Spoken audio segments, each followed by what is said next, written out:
Hello everyone and welcome to Doon Officers Academy. We were doing questions related to antonyms and today we are going to attempt more questions. Now this will be the last set of practice questions that we are doing. So just make sure whatever the questions are being done, आप उसको एक बार खुद practice ज़रूर करो. Answer them yourself so that you get to know आप कहाँ पे गलती कर रहे हो, where are your area of doubts या फिर कहाँ पे आपकी स्ट्रेंथ कहाँ पे है. ऑल राइट, मोर ओवर जब भी हम प्रैक्टिस क्वेश्चन करते हैं the idea is to learn to how you will approach a question rather than finding a correct answer. ठीक है, कोई भी एक क्वेश्चन आता है like even when we are doing questions, वहाँ पे हम ऐसे नहीं कि सिर्फ एक वर्ड का जो वर्ड दे रखा आपको उसका एंटोनिम निकाला, बट वहाँ पे हर एक वर्ड को हम डिस्कस करते हैं. We try to find the word meaning of each word, synonym of those words or any alternate antonym that we can have for that particular word, right? So basically the focus is to develop an approach towards the question. ठीक है, किस तरीके से tackle करना है.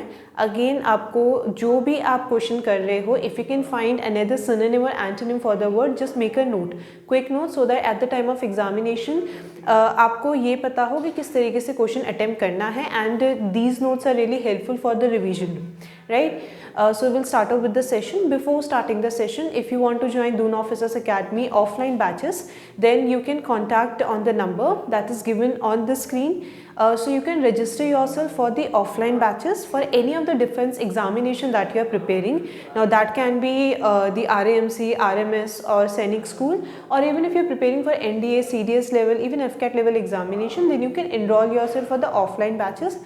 Alright, so we are starting our batches, so you can enroll for that in advance. All right, so we will start off with the session. Again, as been told to you, whatever questions you are doing, जो भी question यहाँ पे लिखा है एक बार उसको खुद ज़रूर ट्राई करो. ठीक है, so the first question that is given to you is, she was well respected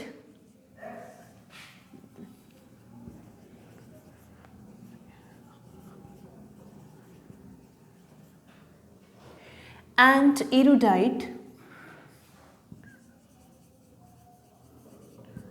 Now the word is erudite. Scholar who was sought after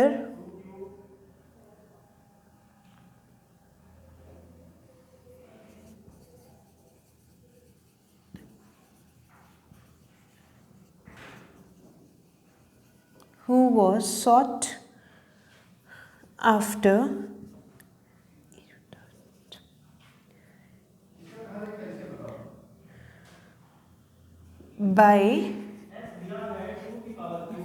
many universities. All right, so this is the sentence and they have used the word erudite, right?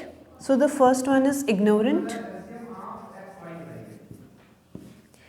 worthless,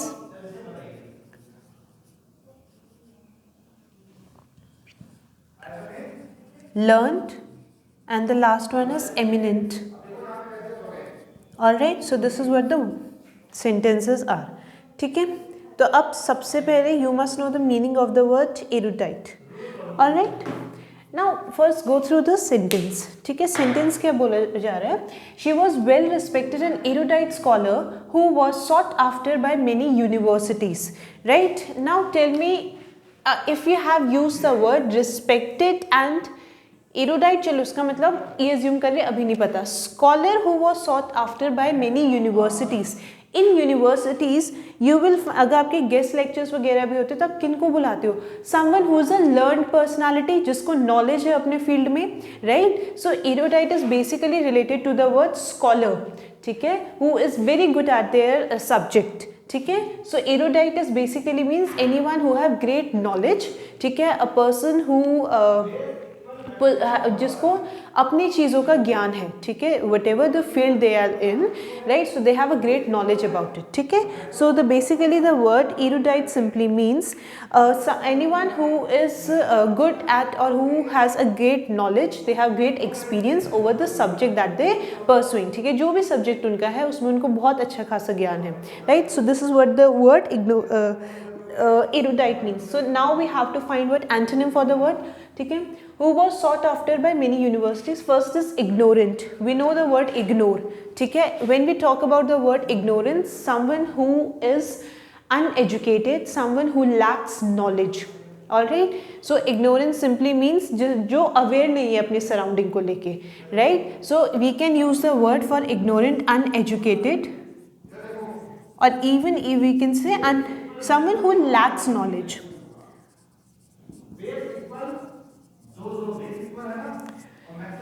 worthless मतलब जिसका कोई worth नहीं है, जिसकी कोई value नहीं है. All right. Learned personality and then it is eminent. Now if we have to find the similar meaning of the word erudite, then we could have used the word learned. ठीक है. erudite का मतलब भी क्या होता है? Scholar, और we can even से लर्नड. ठीक है, जिसको अच्छा खासा नॉलेज है. Eminent personality someone who is very renowned और वेरी क्या है एमिनेंट का मतलब है ऐसा कोई जिसने बहुत नोटवर्दी काम किया है, right. So we use the term eminent for it and we have discuss this word earlier, eminent. Alright. So the term eminent simply means someone who has great knowledge about who have done certain notable work. ठीक है, कोई remarkable काम किया है, so we use the term eminent. ठीक है. Word is erudite. So for this the opposite would be ignorant. Erudite, they have a very great knowledge, they are very aware about their subject. Ignorant is uneducated, who lacks knowledge, या फिर जो aware नहीं है, situationally aware नहीं है, educationally aware नहीं है, right. So for this the answer is the A part, that is ignorant. ठीक है. नेक्स्ट क्वेश्चन पे आते हैं.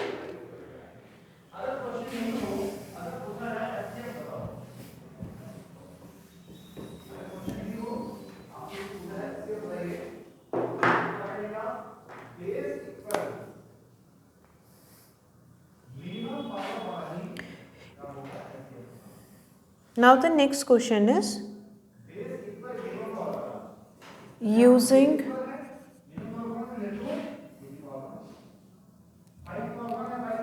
his gale.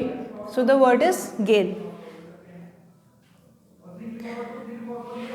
Along with charm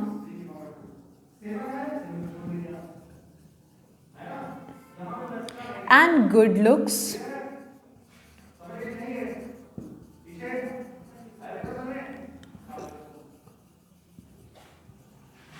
Charles duped rich heiresses of their wealth. Alright, so the underlined part is guile. Alright, अब देखो आपको word के क्या दे रखे. First one is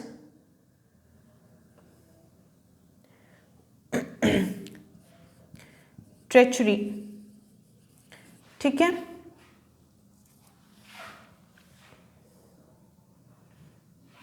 then it is honesty, dissipation,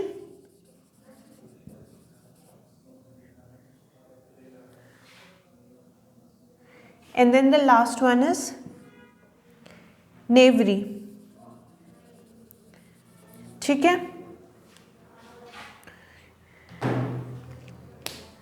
गाइल का मतलब क्या होता है? Using his guile along with charm and good looks, Charles ड्यूक rich heiresses of their wealth.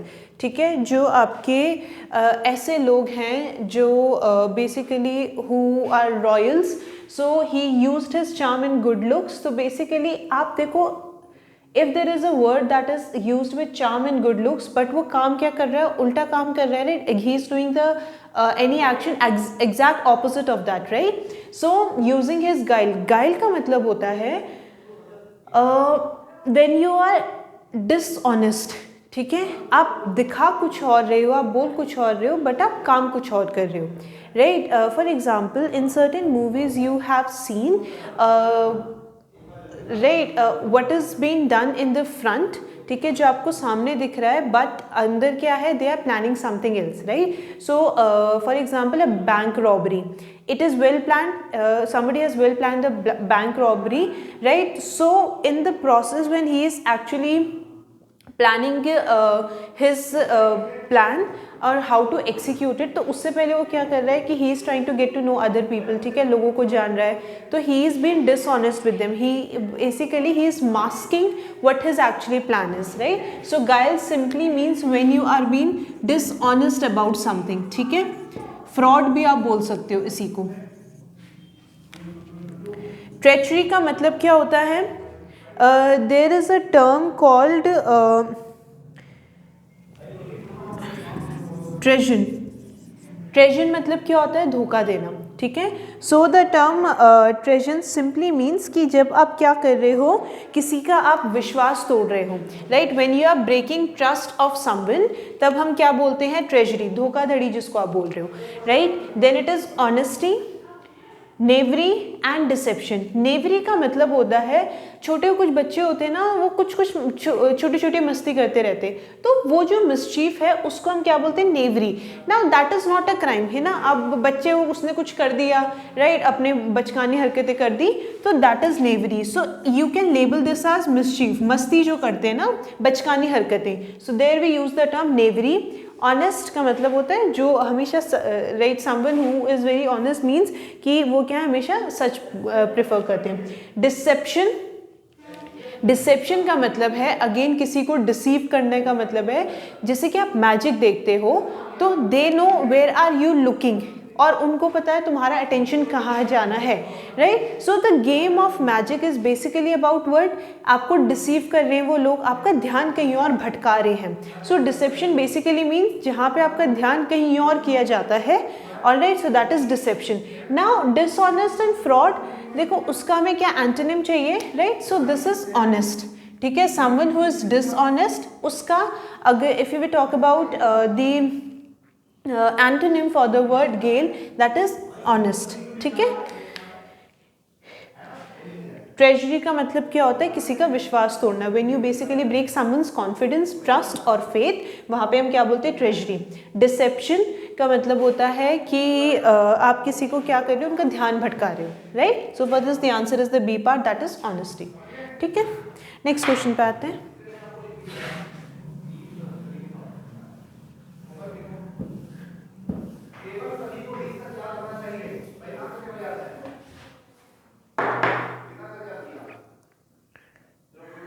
Now the next question is, he is an amateur photographer. We have done this word amateur.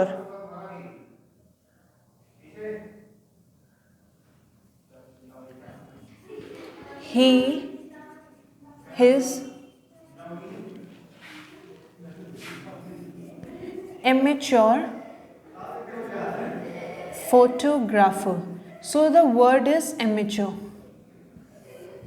ठीक है। So the first one is average, experienced, skilled,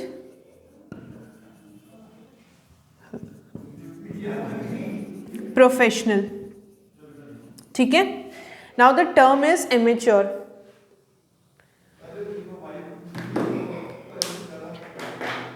He is an amateur photographer. Now when we use the term amateur, वहाँ पे एक word आता है आपका जिसको आप हिंदी में बोलते हैं ना, नौसिखिया, मतलब when you do something just out of your love for something, ठीक है, अभी आप सीखने वाले फेज पे हो, राइट, अभी आप उसमें बिल्कुल परफेक्ट नहीं हुए हो, पर because you are driven by the love for pursuing anything. For example, अगर आपको फोटोग्राफर का एक एग्जाम्पल है, आपको फोटो खींचना पसंद है, but you do not, you are still to learn about the nitty gritty of photography, right, कि आप किस तरीके से फोटो लोगे, क्या एंगल है, क्या लेंस है, राइट, कितने आपको 1x पे या पोर्ट्रेट मोड पे, लैंडस्केप मोड पे किस तरीके से फोटो लेनी है, you are yet to learn that, ठीक है। लेकिन आपने शुरू किस लिए किया, क्योंकि आपको वो चीज़ पसंद आई, right. So you are still in the learning process, you are unexperienced, ठीक है, अभी आपको ज़्यादा एक्सपीरियंस नहीं है, अभी आपने वो चीज़ जो है प्रोफेशनली नहीं ली है, ठीक है। So amateur is any one person who pursues something out of the love और likeness for that particular hobby and you are still in the learning process, ठीक है। तो वो क्या हुआ आपका एमेच्योर, हिंदी में आप इसको नौसिखिया एक वर्ड होता है, right. Up average, see an amateur, if he when he just started pursuing something he can be average, but इसका antonym नहीं बन जाता, ठीक है. Then the next term is experienced, right? Experience मतलब उसको उस पर्टिकुलर में काफ़ी ज़्यादा साल हो चुके हैं, अब वो क्या है चीज़ें बेहतर समझता है.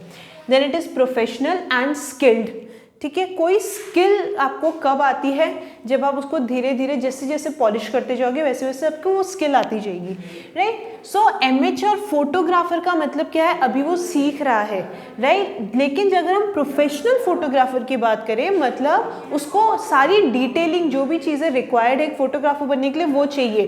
तो प्रोफेशनल का कोई प्रोफेशनल है मतलब क्या है, जो प्रायर आपके जो भी रिक्विजिट होते हैं मतलब जो चीज़ें रिक्वायर्ड है एक फोटोग्राफर बनने के लिए, whether it is a certified programme या फिर एक्सपीरियंस है, हर एक चीज़ प्रोफेशनल की जब हम बात करते हैं ऑफिशियल टर्म की जो बात करते हैं that is professional. Amateur is one जिसने अभी सीखना शुरू किया है, right. So for this the answer should be the C part, professional, ठीक है. आप उसको एज अ हॉबी परस्यू कर रहे हो सिर्फ और सिर्फ फोटोग्राफी की, अगर यहाँ पे हम एग्जांपल में बात करें तो एमेच्योर फोटोग्राफी मतलब एज अ हॉबी कर रहा है, वो उसको प्रोफेशनल टर्म में उसने नहीं लिया, राइट. तो इसका आंसर क्या होगा, सी पार्ट, प्रोफेशनल, ठीक है.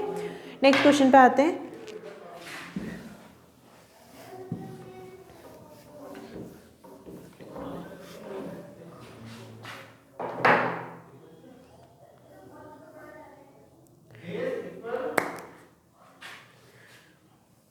The pleasures of life are eternal.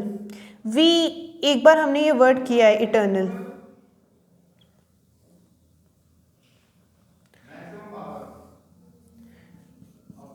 The pleasures of life are eternal. So the term that you have to find the antonym for is eternal, ठीक है. अच्छा, अब इटर्नल का मतलब क्या होता है पहले तो आपको ये पता होना चाहिए. First is brief,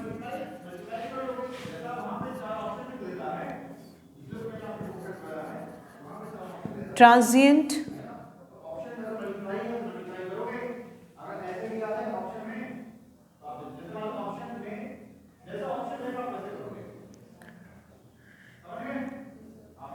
occasional,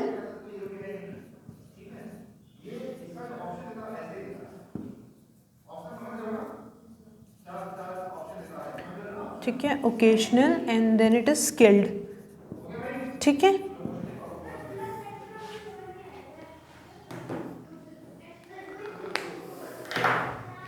the pleasures of life are eternal. Life में जो भी आप अच्छी मेमोरीज बनाते हो, दुख है सुख है, क्या वो हमेशा रहता है, राइट. एक पॉइंट के बाद कभी ना कभी तो ख़त्म होता है. बोलते हैं ना कि leave in the moment, what does that imply, मतलब जो है अभी है, इसके बाद क्या होगा कोई गारंटी नहीं है, राइट. तो इसका मतलब क्या है, प्लेजर्स मतलब ऐसी कोई भी चीज़ जो आपको खुशी देती है, सुख देती है, वो क्या है, दे आर इटर्नल. मतलब we have come across a word eternal. वहाँ पे हमने एक और टर्म यूज़ किया था फ्लीटिंग, मतलब ऐसी कोई भी चीज़, एनीथिंग विच बेसिकली, फ्लीटिंग हमने कब यूज़ किया था. फ्लीटिंग का मतलब क्या है कि आप अगर ज़िंदगी में खुश रहना सीख रहे हो तो that is permanent in nature. So anything which last for ever, ठीक है, anything which last for ever. ये एक वर्ड आया था जिसका मैं एंटोनिम निकालना था, वहाँ पे हमने एक वर्ड यूज़ किया था फ्लीटिंग, राइट. फ्लीटिंग मोमेंट्स की हम बात करते हैं जो जल्दी पास हो जाते हैं, ऐसे moment, right. So the first one is brief. Brief का मतलब क्या होता है, कभी भी आपको अगर आंसर लिखने को आता है ना तो आपको एक स्टेटमेंट दिया गया, उसके बाद करते हैं इलेबोरेट, या फिर कई बार ये दिया होता है कि आंसर इन ब्रीफ, मतलब छोटे से सेंटेंस में आप क्या है क्विकली जो भी आपको क्वेश्चन दिया गया है उसका आप आंसर बता दो. मतलब ज़्यादा आपको उसको लंबा चौड़ा करके नहीं, मोस्टली जो इंपॉर्टेंट चीज़ें हैं जो भी आपका वो आपको बताना है, ठीक है. Then it is transient. Transient का मतलब क्या होता है,